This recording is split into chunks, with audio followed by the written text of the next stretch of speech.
Hi, my name is Gibson, and I'm the creator of the Personal Development School. This is your daily breakthrough video, and in this video, I'm going to talk to you about 5 key signs the dismissive avoidant is ready for a relationship.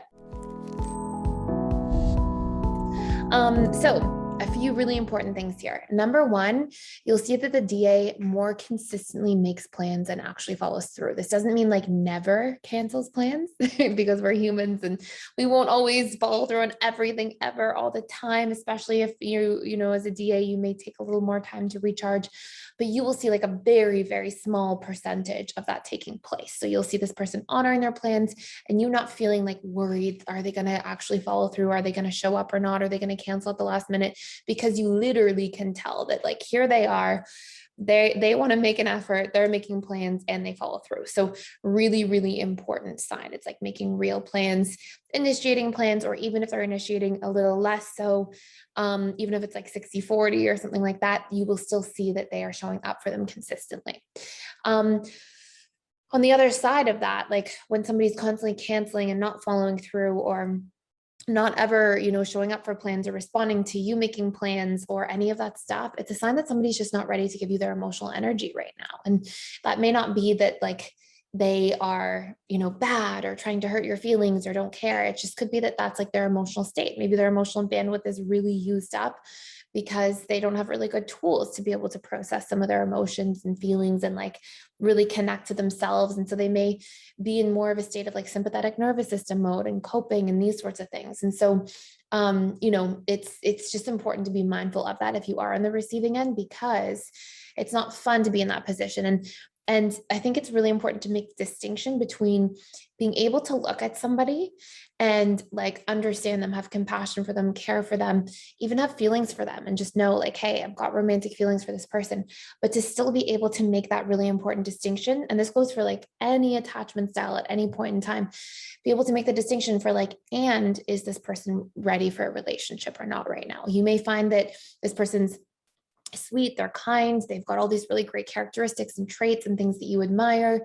And you may find all this attraction that you feel, but maybe the person is really showing you through their behavior that they're just not ready to invest in a relationship right now. And that could be because they have different needs or different sets of beliefs and programming and many, at a different stage of life. And so we have to be able to make that distinction between being able to see somebody and have compassion and care for them, and also being able to see like, and is this person willing to invest in a relationship with me? And set that boundary if it's not a healthy time or the right time for you to be investing in someone that doesn't want to give energy back. So, sort of went on a little rant there, but just because I see so many people going through this, and this is with DAs and FAs, often in that AP dynamic that I see this, or even like 2 FAs in a relationship together sometimes. But people can be amazing and wonderful and still just like not have the same needs that you do at this point in time, or not want the same things. And we have to be able to not allow ourselves to string ourselves along through that if that's the case. So anyways, when you're seeing them making real plans and like consistently following through, this is when you're on the right track. Number 2, they introduce you to important people in your life. Yes, some DAs will get into romantic relationships, literally make a commitment to a relationship and still not introduce somebody to their parents. This is fairly common. But as a general rule, I would say like 75% of the time or so, if I had to guess, based on like patterns that I've seen, I would say that, most of the time there, you're going to see that the DA eventually introduce you to their friends, their family members, different people in their life that are meaningful. And again, this is a sign that the person's like really interested in having you in their life more long-term, especially because they can naturally feel a little resistant or hesitant to do that because they see it as a big, like vulnerable thing to share like their love interest, something so personal to them with other people in their lives. Number 3, they'll often show more of their flaws and what I call their shame spots. Shame spots is a term I've come up with to describe something that somebody feels really ashamed about, but doesn't really need to from an objective point of view. Like somebody from the outside might be like, that's not a big deal. And that person feels a sense of shame around it. And it may be because they felt shamed as children. It could be because they have shame wounds. Sorry, I just ate lunch. I think I had food in my teeth. I apologize if anybody had to watch that. Anyways, so it could be that they had different like shame wounds and core wounds around shame. And then they get into this dynamic where it's like, they actually start opening up about those things. So I'll give you an example. I saw there was a woman dating a man, and he like really played a lot of video games, and he was kind of ashamed of it. But then she would ask about it because she saw that that was something he liked to do with his time and life. And, you know, he was like still working and doing other things. It wasn't like he had like some kind of like video game addiction or anything, but he felt shame around it because of probably his parents shaming him in his upbringing combined with emotional neglect in childhood. And, you know, as they started to evolve their relationship, you could tell that he felt, you know, quite safe around her, which is sort of this prerequisite a lot of the time for the DA to really want to take that leap of faith and commit. And he started sharing more about like the video games he plays and opening up. And, you know, it meant something to her on the other end because she knew like, oh, this is his way of sharing something that he kind of held close and didn't really talk about and avoided. And so it's like these things where like nobody should have to feel ashamed for like any hobby they have for their free time. But sometimes it's so easy for us to shame ourselves if we already have those pre-existing wounds. And as DAs tend to feel a little more safe, they may open up more and open up about those things.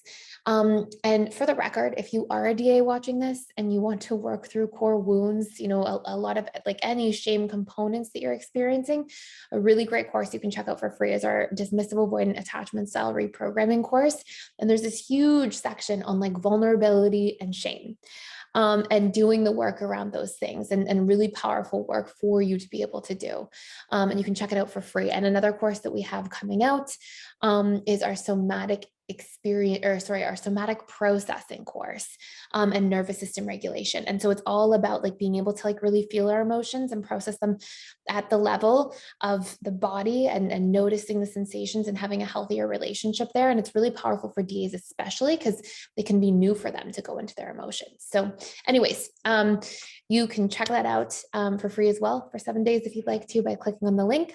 Our next major piece here is acts of service and support become more consistent. You'll see a DA often extending themselves first through vulnerability of their actions, doing things, asking if you need help for things, doing favors, you know, cleaning something, cooking something, going out of their way to drive you somewhere. Like you can see them extend themselves often in more invulnerable ways first. Like it's easier to do a favor. It's a little less intimate and personal to do a favor or an act of service than to, for example, like profess your love in words, right? So you'll often see them like moving the needle by being more vulnerable in their actions first and then their words after, or their physical touch after, or things like that that tend to come a little bit longer after the fact.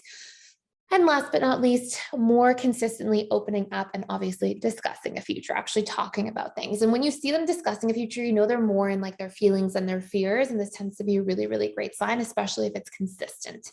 So hopefully this all makes sense. You know, a lot of people ask about these sorts of questions. And again, if you want to check out the Reprogramming DA course for free for 7 days, you can click the link in the description box below to do so. And it also comes with all of our 45 plus, 47 plus other courses and access to all of our live events, our weekly webinars. I do 4 of them with our community, our social events, our study groups, all kinds of really exciting tools in there for you. So thank you so much for watching. Please like and subscribe if you haven't already.